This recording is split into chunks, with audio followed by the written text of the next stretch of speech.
Queridos, no dia em que nós celebramos a memória de Santa Ágata, virgem e mártir da Igreja, a primeira leitura da liturgia da palavra nos faz um convite à retidão moral. Deus julgará os imorais e os adúlteros. Os 10 mandamentos na lei de Deus, em primeira instância para o povo de Israel, que conviviam com vários povos pagãos e politeístas, como aliás o pai do judaísmo era politeísta também, Abraão. Os 10 mandamentos surgiu em primeira instância como um código de conduta ética e moral. Depois, obviamente, e até hoje se perpetua como norma de santidade. Queres ser santo, observa os mandamentos, dizia Jesus. Mas ali está escrito também: não cometerás adultério, não roubarás, ou seja, retidão moral. O que não havia antes, né? A libertinagem, o politeísmo, a poligamia, isso tudo eram realidades muito frequentes, incesto e tantas outras coisas. Por isso, 10 mandamentos, correção moral para o povo de Deus. Deus julgará os imorais e os adúlteros, não cometerás adultério. E um outro aspecto, que o amor ao dinheiro não inspire a vossa conduta. Cuidado com o amor excessivo ao dinheiro. Contentai-vos com o que tendes. Contentar-se com o que tem significa dizer: eu confio em tua providência divina, pois tu provastes que nunca me abandonaste em minhas necessidades. Contentar-se com o que tem não significa se tornar acomodado, mas agradecido. Vocês entendem a diferença entre uma coisa e outra? Estou contente com o que tenho. Não significa que não devo estudar, me esforçar, lutar. Significa que sou uma pessoa feliz, agradecida a nosso Senhor pelo que eu tenho. É esse o espírito do autor da carta aos Hebreus: contentai-vos com o que tendes e não tenhais um amor excessivo ao dinheiro. Por que isso? O Evangelho explicará. Herodes era como uma espécie de prefeito da Galileia. Já vos expliquei que a Galileia era uma região de pobres, em que ela pertencia a Nazaré, a terra onde Jesus se criara. Herodes, muito apegado ao dinheiro, e o apego ao dinheiro desconhece qualquer laço de afetividade. Quem ama verdadeiramente o dinheiro ama mais do que sua própria mãe, do que seus irmãos de sangue, e pode tirar dinheiro deles, até fulminá-los. Por isso as brigas de heranças, por isso que o desrespeito aos mortos. Amor ao dinheiro desconhece os laços de sangue.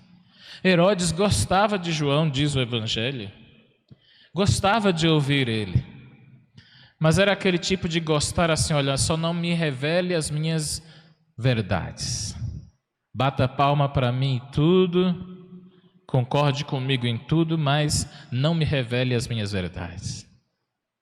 Herodes gostava de ouvir João naquilo que lhe convinha, mas não suportou a verdade. João dizia para Herodes: olha, você não pode ficar em adultério. E isso incomodou Herodes e Herodíades, porque ambos pecavam, ambos estavam imersos no erro. E João apontou a saída: eu estou vos dizendo para a correção de vocês, não é simplesmente para acusá-los, é para a correção. Mas aquele homem que gostava de ouvir João falar era muito amante dos prazeres. Uma jovem dançou o encantou, foi suficiente para ele prometer metade do reino dele. Isso é fraqueza. Isso é extrema fraqueza. Os que se deixam levar pelas ilusões desse mundo. Percebam, queridos, que no Monte das Tentações, o diabo ofereceu todos os reinos da terra a Jesus. Se te prostrares diante de mim e me adorares. Herodes prometeu àquela jovenzinha até metade de tudo que ele tinha. Percebam a tentação do ter, do poder e do prazer, aonde pode levar à loucura uma pessoa, aonde pode desequilibrar uma pessoa. O Evangelho diz uma coisa interessante. Quando Herodes, certamente embriagado, prometeu isso àquela jovenzinha, o Evangelho disse assim: dai-me a cabeça de João Batista. O rei ficou triste, mas ele não pôde recusar, porque ele tinha feito o juramento na frente dos outros. Ora, e daí? Não é verdade? O mesmo se aplicou a Pilatos. Sabia que Jesus era inocente, mas não teve coragem de se posicionar. Não teve coragem, preferiu lavar as mãos. Herodes também sabia que João era justo e santo e que não era correto cortar a cabeça de um inocente, mas só porque havia prometido na frente de seus comparsas, não queria fazer feio na frente dos compadres, das comadres, dos correligionários, e aí a gente fica na mão dessa gente que não presta. Poderia dizer assim: olha, eu prefiro agradar a Deus do que aos homens. Pode acabar a festa, volto atrás no que eu disse isso, falei errado, volto atrás no que eu falei, podem me vaiar, podem me criticar, mas não cometerei esse erro, vou retroceder. Quando você reconhece o seu erro, não é sinal de fraqueza, é sinal de força, é sinal de hombridade. Herodes teve uma grande oportunidade, mas o texto diz que ele não pôde, porque ele tinha prometido na frente dos outros. E daí? Olha, meus queridos, eis a questão. Porque eu e você vamos ser encostados contra a parede em diversas situações de nossas vidas. E aí, Padre Luiz, vai voltar atrás no que você falou? E aí, Antônio, João, Joaquim, vai voltar atrás, vai reconhecer que errou, ou vai preferir, pelo seu orgulho e sua vaidade, não dar o braço a torcer? Herodes era daquele tipo de pessoa assim: eu sei que eu estou errado, mas eu não dou o braço a torcer. Já ouviram isso? Faço questão de dizer que eu não dou o braço a torcer. Era fragilidade pura. Porque a hombridade de uma pessoa, isso serve para todos nós, significa em reconhecer os erros.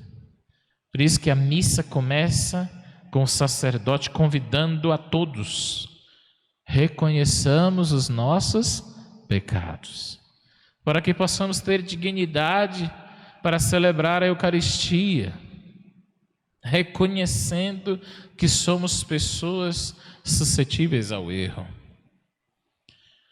O Evangelho se conclui dizendo que